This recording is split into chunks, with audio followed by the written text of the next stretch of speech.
Hello namaste vanakkam సస్యకాల adaab. Welcome to my channel cookery pots. నేను మీ ఆరిక్య. ఇవాళ నేను మీకు వెజ్ పులావ్ ఎలా తయారు చేసుకోవాలో దాని తయారీ విధానం ఏంటో చూపిస్తానండి.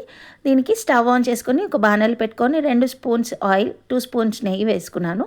ఇప్పుడు ఇందులో 2 బిర్యానీ ఆకులు, 1 ఇంచు పట్ట, 1 స్టార్ ఎనీస్, 2 లవంగాలు, 2 ఇలాచీలు వేసుకున్నాను అనమాట.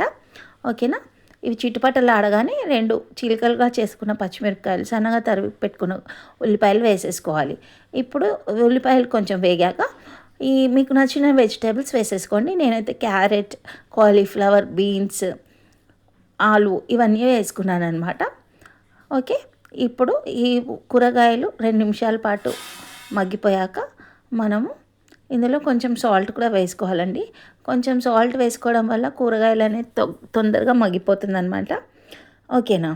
ఇప్పుడు 2 నిమిషాలు అయ్యాక మనం ఇందులో పచ్చి బఠానీలు కూడా వేసేసుకొని 2 నిమిషాల పాటు వేయించుకోవాలి.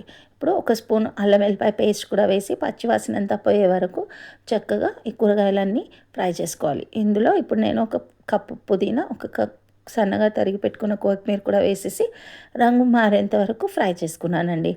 ఓకేనా. ఇప్పుడు ఇందులో 1/2 కప్ పెరుగు కూడా వేసుకున్నానండి. పెరుగు వేసుకోవడం వల్ల మంచి ఫ్లేవర్ అనేది వస్తుంది.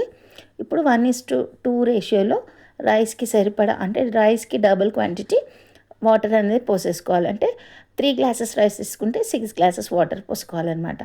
ఓకే. ఇప్పుడు ఇందులో కొంచెం సాల్ట్ కూడా వేసేసుకోవాలి తగినంత. ఇప్పుడు చూసారు కదా, వాటర్ బాయిలింగ్కి వచ్చేసింది. ఇప్పుడు ఇందులో మనం కడిగి పెట్టుకున్న రైస్ కూడా వేసేసుకుందాం. నేనైతే బాస్మతి రైస్ తీసుకున్నాను. మీకు కావాలంటే నార్మల్ రైస్తో కూడా చేసుకోవచ్చు. ఇప్పుడు రైస్ వేసేసాక మనము 1/2 చెక్క నిమ్మకాయ కూడా పిండేసుకోవాలండి ఇందులో. ఇప్పుడు ఒక 2 నిమిషాల పాటు వదిలేస్తే చూసారు కదా, 20% వాటర్ మాత్రమే మిగిలింది. ఇప్పుడు దీన్ని మూత పెట్టేసుకొని మనము కవర్ చేసేసి దమ్ముకు పెట్టేసేయాలండి. ఒక 10 మినిట్స్ పాటు దమ్ముకు పెట్టేస్తే పులావ్ రెడీ అయిపోతుంది. చూసారా ఎలా రెడీ అయిపోయిందో పులావ్, చక్కగా పుల్లలుగా పలుకులుగా. ఇప్పుడు మనం దీన్ని సర్వింగ్ ప్లేట్లోకి సర్వ్ చేసుకుందామండి. ఓకేనా.